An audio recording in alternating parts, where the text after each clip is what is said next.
হরে কৃষ্ণ। শ্রীমান চৈতন্য মহাপ্রভুর অশেষ কৃপায় এবং ভগবান শ্রীকৃষ্ণের অশেষ কৃপায় আপনারা খুব সুন্দরভাবে একের পর এক অনুষ্ঠান করছেন। এখন রথযাত্রা অনুষ্ঠান, বিভিন্ন অনুষ্ঠান, এবং তার মধ্যে সর্বশ্রেষ্ঠ একাদশী আসছে, শয়ন একাদশী। পাওয়ারফুল যাকে বলে, খুব শক্তিশালী এই একাদশী। ওই জন্য এই শয়ন একাদশী, পাণ্ডবা নির্জলা একাদশী, উত্থান একাদশী, এই একাদশী গুলো সকল মানুষ জানে। আজকে আমি শয়ন একাদশী নিয়ে প্রশ্ন করব আপনাদেরকে কয়েকটা, আর শয়ন একাদশী নিয়ে আলোচনা করব। আমি দুই একটা ছোট প্রশ্ন নেব। হ্যাঁ মাতাজি বলুন, কি প্রশ্ন? দুটো প্রশ্ন না, বলুন। মাতাজি প্রশ্ন করছেন যে শয়ন একাদশী আমি কোন দিন করব, আর এই শয়ন একাদশী কে কি বললো সব শোনার দরকার নেই। ইস্কনের ক্যালেন্ডারে যেটা লেখা আছে ওই দিন করবেন, ঠিক আছে? ওটা হচ্ছে 1 শ্রাবণ 17 জুলাই বুধবার, ঠিক আছে? 1 শ্রাবণ মাসের 1 তারিখে 17 জুলাই বুধবার এই শয়ন একাদশী করবেন, আর পালন করবেন তার পরের দিন, 2 শ্রাবণ 18 জুলাই বৃহস্পতিবার 5টা থেকে 9টা 28-এর মধ্যে পালন করবেন, ঠিক আছে? সকাল 5টা থেকে 9টা 28-এর মধ্যে পালন করবেন। আর একটা প্রশ্ন করেছেন উনি, যে উনি রাধা মাধবের চন্দন চাইছেন। এই চন্দন এমনিতে দেওয়া হয় না মাতাজি, যারা একমাত্র বই নিচ্ছে, গ্রন্থ নিচ্ছে, বুঝছেন, 500 টাকার উপরে যারা বই নেয় তাদেরকে চন্দন, তুলসী আর ওই এইগুলো দিই, জগন্নাথের নির্মাল্য দিই। এই 3টে জিনিস আমি ফ্রি দিয়ে দিই যারা 500 টাকার বেশি বই নেয় তাদের, ঠিক আছে? হরে কৃষ্ণ। তা আপনাদের মধ্যে কে যেন বলছিলেন যে আমি একাদশী করি, আমার স্বামী করে না। আমার স্বামী আমাকে বলছিলেন যে পাণ্ডবা নির্জলা একাদশী করলাম, কি কল্যাণ হলো, আমার কি মঙ্গল হলো? আমার তো বাড়িতে বিপদ অশান্তি লেগেই আছে। তা আমি এখন এই একাদশী সম্বন্ধে আপনাদেরকে ক্লাস দিই, উৎসাহ দিই, উদ্বুদ্ধ করি, মানে এই নয় যে বিপদ দূর হওয়ার জন্য, বুঝেছেন? বিপদটা আসে কি জন্যে আগে জানতে হবে, তাহলে আপনার মনের প্রশ্নের সমস্যার সমাধান হবে। রাস্তা তৈরি করে সরকার ভালোভাবে গাড়ি চালাতে পারার জন্য, ঠিক আছে? এখন ওই রাস্তায় কখনো কখনো অ্যাক্সিডেন্ট হয়ে যায়, তার জন্য সরকারকে দোষ দেওয়া উচিত হবে না নিজের ভুলবশত অ্যাক্সিডেন্ট হয়েছে সেটা মেনে নিতে হবে? কোনটা বলুন? সেরকমভাবে ভগবান আমাদের মঙ্গলের জন্য, সরকার যেমন ভালোভাবে গাড়ি চালাতে পারবে, ভালোভাবে যেতে পারবে, খুব তাড়াতাড়ি গন্তব্যস্থলে পৌঁছাতে পারবে, সেই জন্য রাস্তা তৈরি করে। ঠিক সাধু মহাত্মারা ভগবানের নির্দেশে জগৎবাসীর কল্যাণের জন্য যে সকল ব্রত, উপবাস, অনুষ্ঠান করেছেন, সেগুলো যাতে ভালোভাবে করে গন্তব্যস্থল আমাদের মৃত্যুর পরে ভগবানের কাছে ফিরে যাওয়া, সেটি জানাবার জন্যই এই ভগবান যেমন ভাবে, সরকার যেমন রাস্তা করেছেন, ভগবান সেরকম ভাবে বিভিন্ন একাদশী ব্রত, বিভিন্ন ব্রত, উপবাস, অনুষ্ঠান আয়োজন করেছেন। সাধু মহাত্মা শুধুমাত্র সেই পথে কিভাবে চলবেন, চললে আপনার মঙ্গল হবে সেটি বলে। হ্যাঁ, এখন অ্যাক্সিডেন্ট হলে যেমন নিজের দোষে হয়, সেরকম মানুষ যে কর্মফলে কষ্ট পায়, কার কর্মফলে? নিজের কর্মফলে, নিজের ভুলবশত। হ্যাঁ, সাধু মহাত্মার কথা না শুনে খুব জোরে যেমন ইচ্ছা চালাতে গিয়ে অ্যাক্সিডেন্ট হয়ে যায়, বা অন্যকে আবার মারে, ধাক্কা মারে, এটাও ঠিক। ঠিক সাধু মহাত্মারা আপনাদেরকে এইসব ব্রতগুলো করতে বলার একটাই উদ্দেশ্য, যাতে ভালোভাবে আপনারা আপনাদের জীবনটাকে পরিচালনা করতে পারেন। এখন এই যে কষ্টটা পাই, ভালো করে চিন্তা করো, এটা আমার কর্মফলে কষ্ট পাই, এবং সেই কষ্ট পাওয়ার ফলে সেই বিপদ থেকে উদ্ধার হয়ে যায়। ভগবান কি করে? আপনার বড় বিপদটাকে ভগবান ছোট করে দেয়, এই একটা করতে পারে। যেমন অ্যাক্সিডেন্টে গাড়িতে আঘাত লাগলো, মারা যায়ও, কিন্তু ও যদি ভগবানের নাম গান গুণগান করে, তাহলে দেখা যাবে ভগবান থেকে ওই বিপদ থেকে উদ্ধার করবে। বুঝেছেন? এখন আপনাদের মধ্যে আবার এক্ষুনি প্রশ্ন করতে পারেন, প্রভু তাহলে ভক্তরা অ্যাক্সিডেন্টে মারা যায়। হ্যাঁ, ভগবান কাকে কিভাবে তার কাছে ফিরিয়ে নিয়ে যাবেন সেটি ভগবান জানেন। কোন সময় কোন মুহূর্তে কিভাবে নিয়ে যাবেন এটি আমরা জানি না।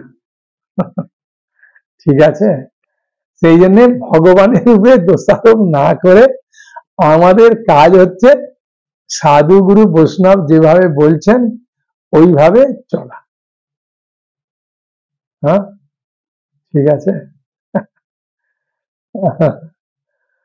অনেকের এইরকম প্রশ্নের মাধ্যমে অনেকের উপকার হয়, অনেকে জানতে পারে। হ্যাঁ, তাই না? যেমন বসুদেব দেবকী, ভগবান কৃষ্ণ যখন তার কাছে আসবেন, শুধু দৈববাণী শুনলেন, কংস অত্যাচার শুরু করে দিল, কিন্তু বসুদেব এবং দেবকী তিনি কিন্তু ধৈর্য হারা হননি। তার 6টা ছেলেকে মারলেন, একটা ছেলে গর্ভপাত হলো, হ্যাঁ, তাও কিন্তু ভগবানের প্রতি তার বিশ্বাস ভালোবাসা আছে। ঠিক আমাদেরও যদি ভগবানের প্রতি বিশ্বাস ভালোবাসা রেখে এইসব একাদশীগুলো পালন করব, আমাদের পরম মঙ্গল হবে। ঠিক আছে। আপনার প্রশ্নটা শুনে আমার খুব ভালো লাগলো। হ্যাঁ, বুঝেছেন? আর একটা ছোট প্রশ্ন নেব, বলুন। হ্যাঁ মাতাজি, মাতাজির প্রশ্ন হচ্ছে যে আমি এই শয়ন একাদশী এটি কি নির্জলা ভাবে করব না খেয়ে দিয়ে করব? কেন এটা তো খুব গুরুত্বপূর্ণ একাদশী, ভগবান শুয়ে পড়েছেন। হ্যাঁ, ভালো। এখন ভগবান শুয়ে পড়লেও ভগবানের কার্যকলাপ গুলো কিন্তু বন্ধ থাকে না, ভগবান আমাদের মতো ঘুমায় না। ঠিক আছে, এই শয়ন একাদশীতে ভগবান বিশ্রাম নেন। হ্যাঁ, কথা ঠিক। হ্যাঁ, তারপরে 2 মাস বাদে একটা পার্শ্ব একাদশী আসবে, তিনি পাশ ফিরে শোবেন, তারপর উত্থান একাদশীতে ভগবান উঠবেন। তবে এই সব একাদশী গুলোতে আপনাকে নির্জলার মতো পুরা না খেয়ে দিয়ে করতে হবে না। ঠিক আছে, যদিও গুরুত্বপূর্ণ একাদশী, কিন্তু এটাতে আপনি সবকিছু খেয়েও করতে পারেন, আপনার শরীর বুঝে করতে পারেন। কেউ কেউ আছে তারা উপবাস করে 12টা পর্যন্ত, কেউ কেউ আছে সন্ধ্যা পর্যন্ত, কেউ কেউ আছে সারা রাত্রি, কেউ কেউ আছে উপবাস করে রাত্রি জাগরণ করে। তবে এটা সবার জন্য বলা হয়নি। যাদের শরীর ভালো আছে, পরিবেশ ভালো আছে, বাড়িতে অশান্তি হয় না, তারা করতে পারে মনে করলে। তবে খুব কম জন করে, আমাদের মায়াপুরও কয়েকজন করেন এইভাবে। আবার কিছু জন আছেন আমাদের মতো যারা না খেয়ে থাকতে পারে না, হ্যাঁ, তো তারাও খায় 12টার পরে, কেউ সকালে। হ্যাঁ, তাই আপনি ওতে অসুবিধে নেই, আপনি খেয়ে দিই করুন, ঠিক আছে, বয়স হয়ে গেছে, অসুবিধা নেই। হ্যাঁ, এখন এই শয়ন একাদশীতে ভগবান শয়ন করেন। হ্যাঁ, এই একাদশীর এত মাহাত্ম্য, এই একাদশীর কাহিনী ব্রহ্মা বলছেন নারদ মুনিকে, বুঝেছেন? আর যুধিষ্ঠির মহারাজ প্রশ্ন করেছেন ভগবান শ্রীকৃষ্ণকে, আর ভগবান শ্রীকৃষ্ণ যুধিষ্ঠির মহারাজকে এই প্রশ্নের উত্তর দিচ্ছেন। ব্রহ্মা যে কথাগুলি নারদ মুনিকে বলেছিলেন সেগুলো সরাসরি তুলে দিয়েছেন তিনি। হ্যাঁ, সরাসরি বলছেন। তাই মহারাজ যুধিষ্ঠির ভগবান শ্রীকৃষ্ণকে প্রশ্ন করছেন, প্রভু, আষাঢ় মাসের শুক্লপক্ষের যে একাদশী, তার নাম কি, তার মাহাত্ম্য কি, আপনি আমাকে সবিস্তারে বলুন, যাতে জগৎবাসীর কল্যাণ হয়। তাই ভগবান শ্রীকৃষ্ণ খুব আনন্দ সহকারে মহারাজ যুধিষ্ঠিরকে বললেন, হে মহারাজ যুধিষ্ঠির, আপনি আমাকে যে প্রশ্ন করেছেন এই রকমই প্রশ্ন নারদ মুনি ব্রহ্মাজিকে করেছিলেন। আর ব্রহ্মাজি একসময় নারদ মুনিকে এই প্রশ্নের উত্তর যেভাবে দিয়েছিলেন আমি সেইভাবেই আপনাকে বলবো, আপনি মন দিয়ে শ্রবণ করুন। এখন আমিও বলছি আপনাদেরকে, আপনারা মন দিয়ে শ্রবণ করুন। হ্যাঁ, হাসি মুখে আনন্দ সহকারে শ্রবণ। কি বলছেন ভগবান সেটি আমরা শুনি। তাহলে ভগবান শ্রীকৃষ্ণ কার কথা বলছেন বলুন দেখি? ব্রহ্মা যে নারদকে বলেছিলেন সেই কথাগুলি বলছেন ভগবান শ্রীকৃষ্ণ যুধিষ্ঠির মহারাজকে। হ্যাঁ, আর আমি সেই কথাগুলি আপনাদেরকে বই দেখে দেখে বলবো। হ্যাঁ, একাদশীর মাহাত্ম্য যে বই আছে আমাদের কাছে পাওয়া যায়। আমাদের কাছে সমস্ত বই পাওয়া যায়, শিল প্রভুপাদের গ্রন্থ। হ্যাঁ, একাদশী মাহাত্ম্য, ভোগ লাগানো। আপনারা যদি নিতে চান আমার হোয়াটসঅ্যাপ নম্বরে বললে পাঠিয়ে দেবো, যে কোনো বই বলবেন, হ্যাঁ আমার পাঠাবো, অসুবিধা নেই। তাই ব্রহ্মা বলছেন নারদ মুনিকে, হ্যাঁ, ব্রহ্মা বললেন, হে নারদ, এই সংসারে একাদশীর মতো পবিত্র আর কোনো ব্রত নেই। বুঝেছেন? আমরা আগে জানতাম অমাবস্যা, পূর্ণিমা, বিপত্তারিণী, হ্যাঁ, আরো অনেক কিছু গ্রামে আছে, শুধু নয় সব জায়গায় কিছু কিছু মানুষ ব্রত, হ্যাঁ, সোমবার পালন করে, কেউ মঙ্গলবার করে, কেউ বৃহস্পতিবার করে। বলছে এই সবগুলো যদি নাও করবেন, শুধু যদি একাদশী ব্রত করবেন তার কি মাহাত্ম্য এখানে বলছেন দেখুন। বলছে এই সংসারে একাদশীর মতো পবিত্র আর কোনো ব্রত নেই। সকল পাপ বিনাশের জন্য এই বিষ্ণু ব্রত পালন করা একান্ত আবশ্যক। হ্যাঁ, বুঝলেন? সকল পাপ বিনাশের জন্য এই ব্রত করা দরকার। কোন ব্রত? একাদশী ব্রত। যে ব্যক্তি এই প্রকার পবিত্র পাপ নাশক এবং সকল অভিষ্ট, হ্যাঁ, সকল কিছু আপনার মনে যা বাসনা আছে সব পূরণ করার জন্য, হ্যাঁ, এই একাদশী ব্রত যদি পালন না করে তাহলে তার নরকগামী হয়। অনেক কিছু করলেও তার নরকগামী হয়। সেই নিয়ে একাদশী ব্রতটা খুব গুরুত্বপূর্ণ। বুঝেছেন?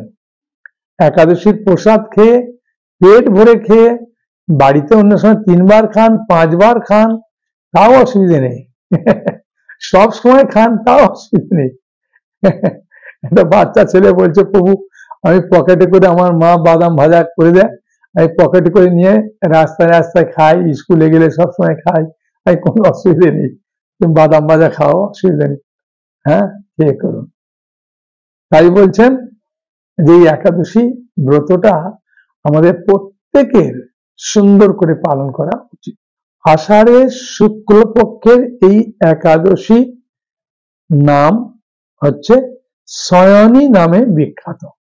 হ্যাঁ, শ্রী ভগবান ঋষিকেশের জন্য এই ব্রত পালন করতে হয়, যেটাকে শয়ন একাদশী বলি, ওটাই শয়নী। আর শয়ন কোন অসুবিধা নেই।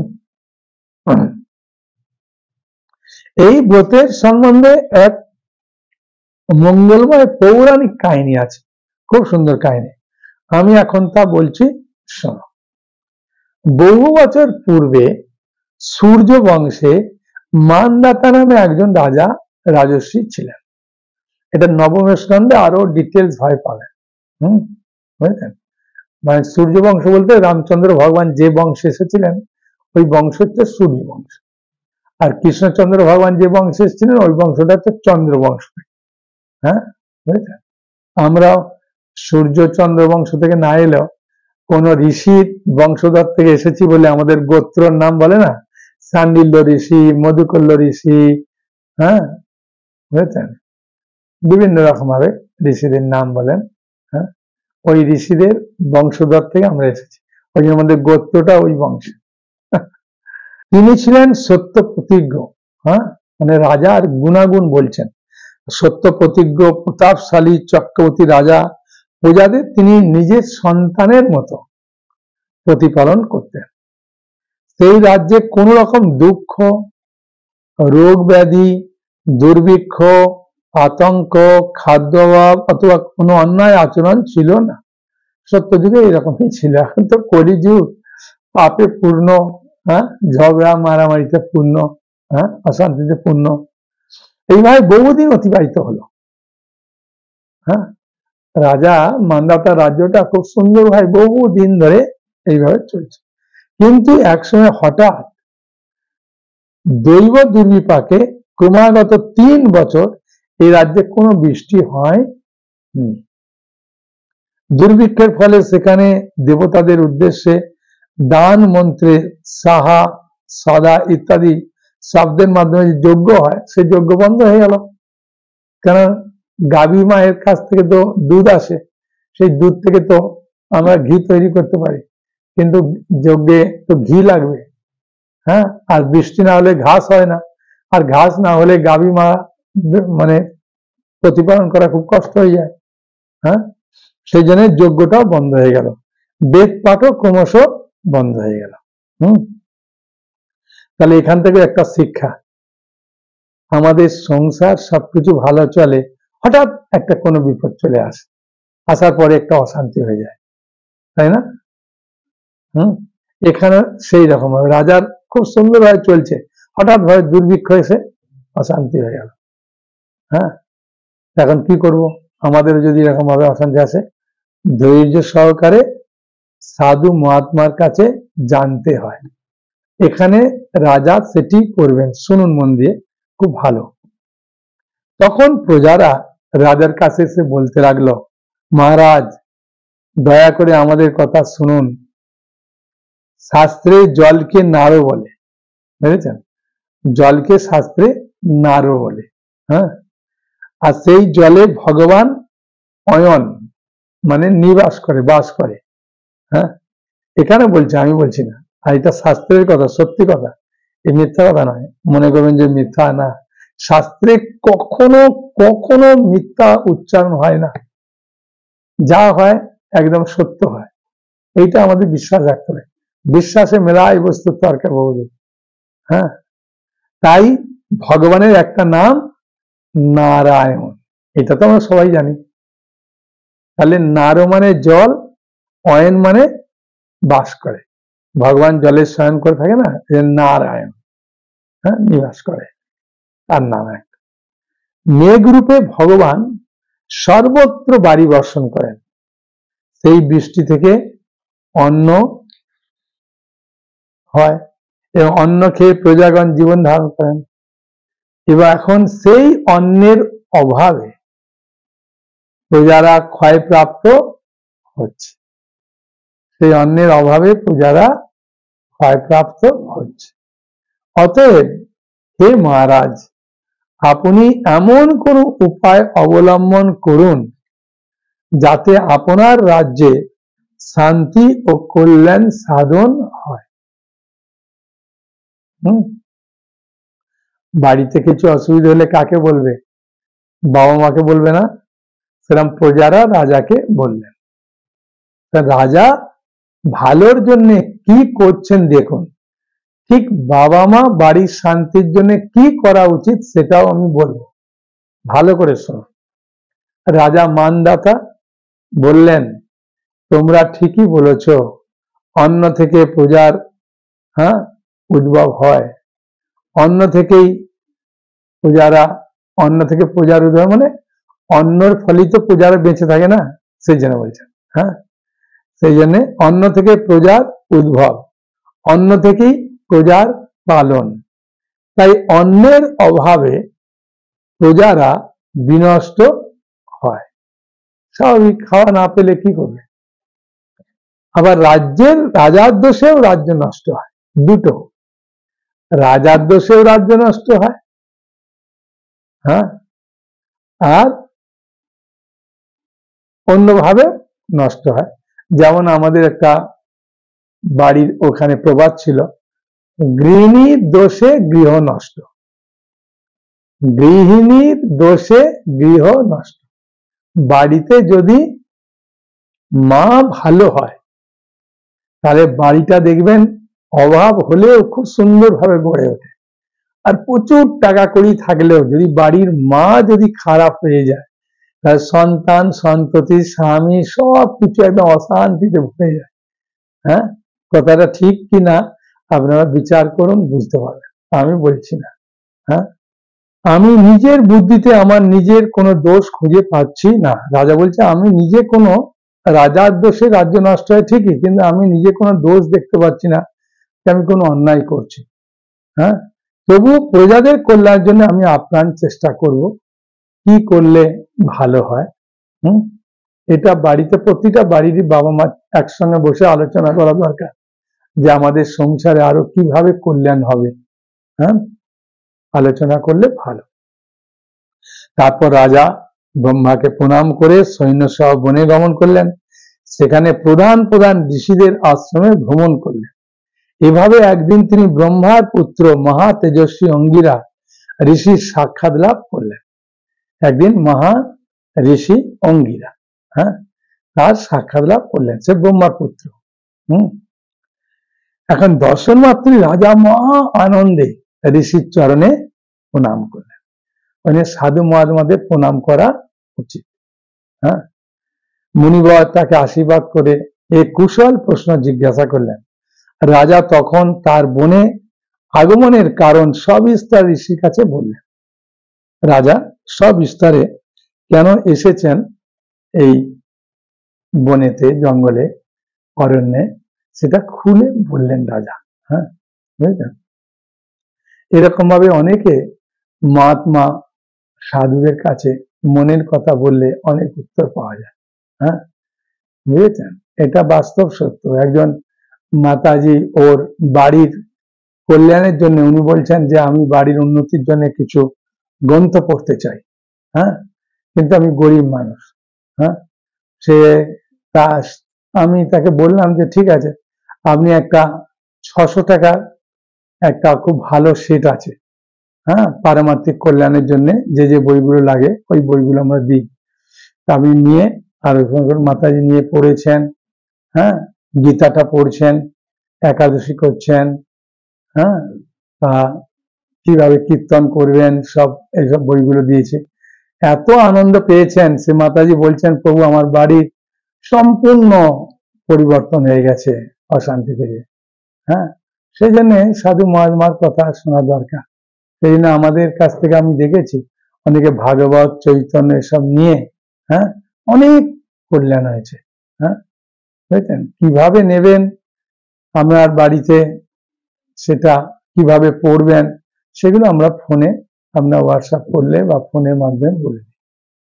আপনি করে জানতে পারেন আপনার কল্যাণের জন্য। ঠিক আছে? তাতে প্রচুর মঙ্গল। এখানে মানদাতা মন খুলে অঙ্গিরা ঋষিকে বলেছেন, আর অঙ্গিরা ঋষি যেটা বলছেন উনি সেটা সঠিকভাবে পালন করছেন। সাধুর কথা পালন করতে হবে। পারবো না বললে হবে না। দেখুন এখানে কি বলছেন। ঋষি অঙ্গিরা কিছু সময় ধ্যানস্থ হওয়ার পরে বললেন, হে রাজন, এটি সত্য যুগ। এই যুগে সকল লোক বেদ পরায়ণ এবং ব্রাহ্মণ ছাড়া অন্য কেউ তপস্যা করে না। এক একটা যুগে একটা একটা নিয়ম ছিল। এই নিয়ম থাকা সত্ত্বেও এক শূদ্র এই রাজ্যে তপস্যা করছে। তার এই অকার্যের জন্য রাজ্যে এই দুঃখ দুর্দশা। তাই তাকে হত্যা করলেই সকল দোষ দূর হবে। হ্যাঁ, বুঝছেন? রাজা বললেন, হে মুনিবর, তপস্যাকারী নিরপরাধে, ভালো করে শুনুন, রাজা বললেন, হে মুনিবর, তপস্যাকারী নিরপরাধ ব্যক্তিকে আমি কিভাবে বধ করব?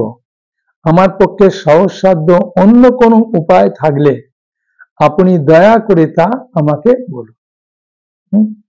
রাজাকে সহজসাধ্য উপায় অঙ্গিরা ঋষি বলবেন। হ্যাঁ, বুঝেছেন? মাঝে মাঝে ঋষি সাধু মহাত্মারা পরীক্ষাও করে।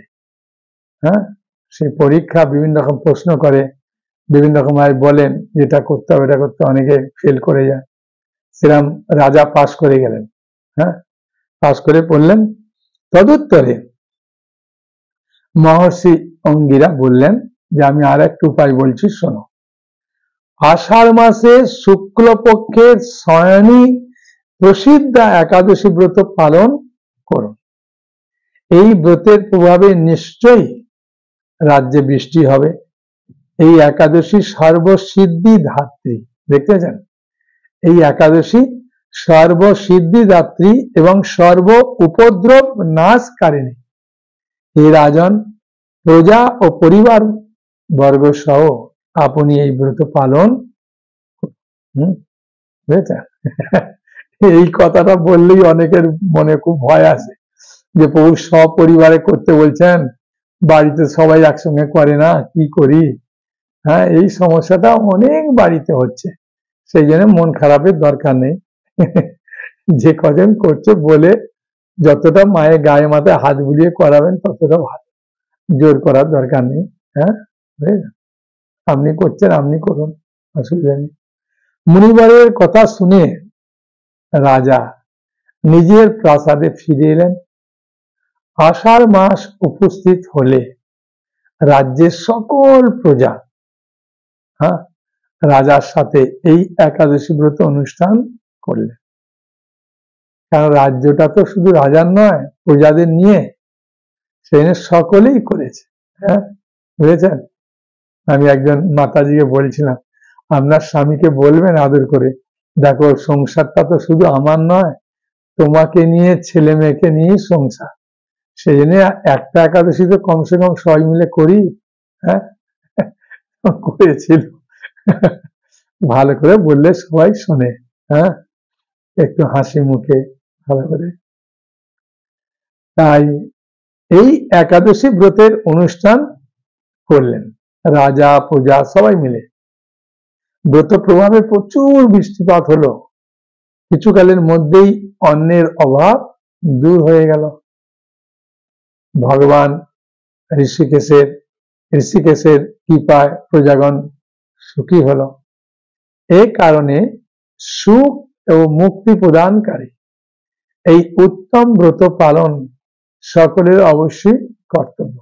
ভবিষ্যৎ পুরাণে যুধিষ্ঠির কৃষ্ণ তথা নারদ ব্রহ্ম সংবাদে রূপে একাদশী এই মাহাত্ম্য বর্ণিত হয়েছে। তা আপনাদের মধ্যে অনেকেই খুব সুন্দরভাবে একাদশী ব্রত পালন করছেন। ভগবান আপনাদের প্রতি খুব প্রসন্ন হয়েছেন। হ্যাঁ, আপনারা আপনাদের মুখ দেখলেই বুঝতে পারবেন। হ্যাঁ, যে আপনারা যেমন প্রসন্ন, ভগবানও প্রসন্ন। করুন, খুব ভালো। হ্যাঁ, এই শয়ন একাদশী থেকে চাতুর্মাস্য ব্রত শুরু হয়, বুঝেছেন? চাতুর্মাস্য ব্রত। এবং আমাদের ইস্কনেতে সাধারণত বা অনেক বৃন্দাবনে কয়েকটা মন্দিরও আছে এরকম, তারা পূর্ণিমা থেকে শুরু করে। একাদশী থেকে শুরু করলে অসুবিধা নেই, পূর্ণিমা থেকে শুরু করলে একাদশী অসুবিধা নেই। হ্যাঁ, যেমন একাদশী থেকে 4 মাস বাদে উত্থান একাদশীতে শেষ করে, যারা একাদশী থেকে করে। আর যারা পূর্ণিমা থেকে করে তখন ওই উত্থান একাদশীর পরে যে পূর্ণিমা আছে ওই পূর্ণিমাতে শেষ করে, মানে 4 মাস এই ব্রতটা করে। এই চাতুর্মাসের ব্রতে 4টে নিয়ম আমাদের পালন করা উচিত, কমসে কম শিলা প্রভুপাদ বলেছেন, হ্যাঁ, যে শয়ন একাদশী পর থেকে, হ্যাঁ, বা পূর্ণিমার পর থেকে হোক 1 মাস শাক বন্ধ, বুঝেছেন? আপনি যদি মনে করবেন যে আমি প্রভু একাদশী থেকে একাদশী বন্ধ করব, তাহলে ওই প্রথম মাসে শাক বন্ধ। আর যদি বলেন পূর্ণিমা থেকে পূর্ণিমা করব, তাহলে এই পূর্ণিমা থেকে আরম্ভ করে বলরাম পূর্ণিমা দিনে আপনি শাক গ্রহণ করতে পারবেন, হ্যাঁ, বুঝেছেন?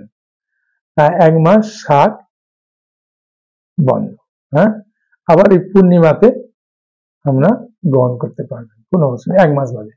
প্রথম মাসে শাক, হ্যাঁ, দ্বিতীয় মাসে হচ্ছে দই, হ্যাঁ, বন্ধ। তৃতীয় মাসে দুধ বন্ধ। আর চতুর্থ মাসে মাসকলাইয়ের ডাল খাওয়া বন্ধ, হ্যাঁ, বুঝেছেন? সেই জন্য এটা একটা প্রাথমিক নিয়ম শিল প্রভুপাদ বলেছেন। এছাড়া অনেকে, বিশেষ করে কার্তিক মাসটা তো খুব নিয়ম অনুযায়ী পালন করে, ওই জন্য কার্তিক মাসের নামই নিয়ম মাস, বুঝেছেন?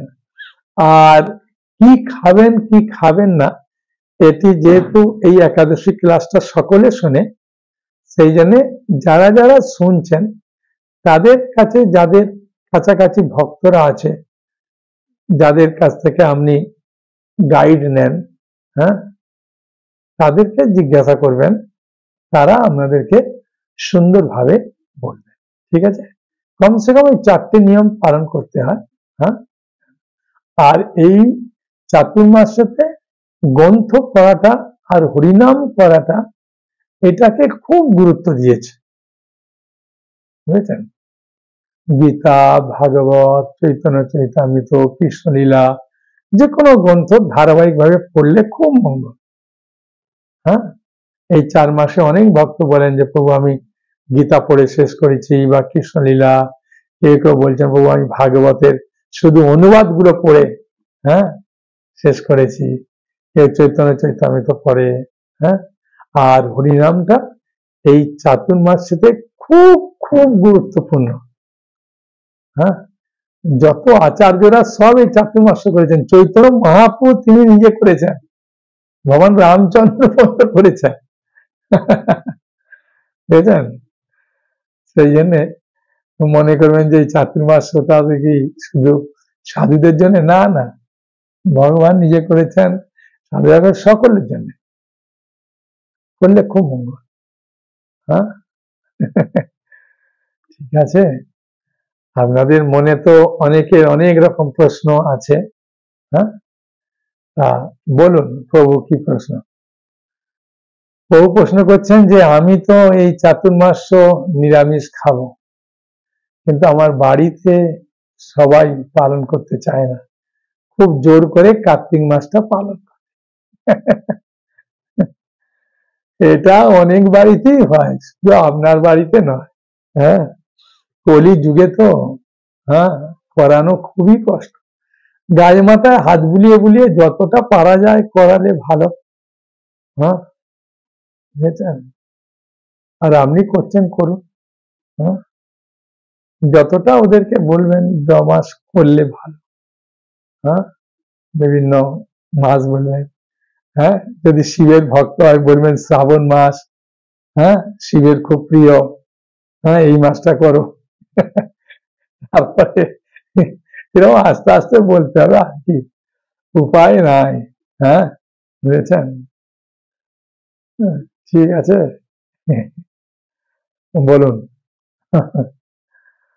ও, ওই 600 টাকার যে সেটটা, ওটা আপনি যদি মনে করেন মাতাজির কাছে গীতা ছিল না, হ্যাঁ, যেগুলো ছিল না ওগুলো বলে আমরা দিয়েছিলাম। আপনার কাছেও আপনি দেখবেন, বলবেন যে আমার এই এই বইগুলো লাগবে। হ্যাঁ, তার মধ্যে অল্প টাকা কম বেশিও হতে পারে, অসুবিধা নেই, হ্যাঁ পাঠিয়ে দেবো। হ্যাঁ, যতটা পারি আপনাদেরকে সেবা করার চেষ্টা করছি। হ্যাঁ, ভাগবত চৈতন্য তো অনেকে ইনস্টলমেন্টে নিচ্ছে। হ্যাঁ, যে প্রভু, হ্যাঁ মাসে মাসে দেবো, কোনো অসুবিধা নেই। করুন, আপনার মনে যা প্রশ্ন আছে, হ্যাঁ করবেন। হ্যাঁ, তবে এখন মানুষ বেশিরভাগই খালি অন্য তার নিজের পরিবারের খালি সমস্যাগুলি প্রশ্ন বলে, গ্রন্থ নেওয়ার প্রশ্ন আর বলে না। সেই জন্য আমি বলি নিজের সমস্যার সমাধানগুলো মানে করানো খুবই কঠিন। হ্যাঁ, মানে একটা বললে আরেকটা প্রশ্ন, আরেকটা প্রশ্ন, আরেকটা প্রশ্ন করেই যায়। সেই জন্য ওগুলো না করলে ভালো। ঠিক আছে, হ্যাঁ বলুন। হ্যাঁ, হ্যাঁ, উনি বলছেন প্রভু আমার বাড়িতে সমস্যা হলে একাদশীর দিনে আমি একটু নৃসিংহদেবের কাছে পূজা দেব। যদি আপনি স্বয়ং আসবেন তাহলে নিজেই পূজা দিতে পারবেন। হ্যাঁ, ঠিক আছে, কোনো অসুবিধা নেই। আর যদি না আসতে পারেন তখন আমাদেরকে বললে আমরা পূজা দিয়ে দিই। কোনো অসুবিধা নেই। হ্যাঁ, আর পূজা দেওয়ার পরে যে ফলটা পাই সেটা আমরা খাই আর কি। আপনি এলে নিজে দেবেন, নিজে। হ্যাঁ, যেগুলো দেবেন ভোগ সব ফেরত দেয়, অসুবিধা নেই। আমাদের নৃসিংহদেব খুব কৃপালু, অনেক মানুষের অনেক সমস্যার সমাধান করেছেন। বুঝলেন? ঠিক আছে, লাস্ট প্রশ্ন বলুন। হ্যাঁ, উনি বলছেন আমার বাড়িতে ভাগবত আছে, গীতা আছে, কৃষ্ণ আছে, আর কোনো বই লাগবে না? শ্রীশ্রীমৎ জগন্নাথ স্বামী গুরু মহারাজ বলছিলেন যে শিল প্রভুপাদ কোনো একটা জায়গায় বলেছেন যে কোন সম্ভ্রান্ত পরিবারে ভাগবত, চৈতন্য, গীতা, কৃষ্ণ আর ভক্তি রসামৃত সিন্ধু এই বইগুলো থাকা প্রয়োজন। সেই হিসাবে আমিও বলতে পারি আপনার বাড়িতে শুধু চৈতন্য চৈতামৃত যদি বলছেন নেই, হ্যাঁ আপনি ফোন করুন, আমরা আপনাকে সাহায্য করব। যে বইগুলো নেই বলবেন, হ্যাঁ সেগুলো দেওয়ার চেষ্টা করব। ঠিক আছে, তাহলে আপনারা খুব সুন্দরভাবে স্বয়ং একাদশী পালন করছেন, রথযাত্রা উপভোগ করছেন। হ্যাঁ, রথের দড়ি টানবেন, প্রচুর মঙ্গল, রথ দর্শন করবেন। হ্যাঁ, পুরীতে গিয়ে রথের দড়ি টানতে যাবেন না, খুব কষ্ট। হ্যাঁ, সে রাত্রির দিকে যখন যাবে তখন, প্রথম দিকে টানতে গেলে একদম পড়ে ফেলে দেবে। হ্যাঁ, যদি শক্তিশালী ইয়াং না হন, হ্যাঁ টানার কায়দা আছে। আমি নিজেই দূর থেকে দাঁড়িয়ে করে একটু স্পর্শ করে দিয়েছি, ধরে টানবো, কি এত ভিড়। আর এমনি আমাদের ওখানে বহু জায়গায় রথ হচ্ছে, ওই রথের দড়ি টানতে পারেন, একই অসুবিধা। হ্যাঁ, দর্শন করুন, আনন্দ করুন, জগন্নাথের প্রসাদ পান। হ্যাঁ, জীবনটাকে আনন্দ করুন। হ্যাঁ, আর আমাদের থেকে বই নিলে আমি জগন্নাথের যে শুকনো যে চাল প্রসাদ, যা নির্মাল্য বলে, ওটা আমি ফ্রি দিয়ে দিই। ওটা তুলসী, এখন চন্দন, হ্যাঁ ভগবানকে চন্দন লাগে, চন্দন, তুলসী আর ওই জগন্নাথের নির্মাল্য, ওগুলো বই নিলে আমি ফ্রি দিয়ে দিই আপনার মঙ্গলের জন্য, অসুবিধা নেই। ঠিক আছে, তাহলে আজকে এখানে ক্লাস শেষ করি। হ্যাঁ, আরো অনেকের মনে অনেক প্রশ্ন আছে, আর উত্তর দিচ্ছি না। ঠিক আছে, সকলে আবার বলুন হরে কৃষ্ণ কৃষ্ণ কৃষ্ণ হরে হরে, হরে রাম রাম রাম হরে হরে। হরি বল, সকলে ভালো থাকুন, হরে কৃষ্ণ, আনন্দে থাকুন, হরি বল।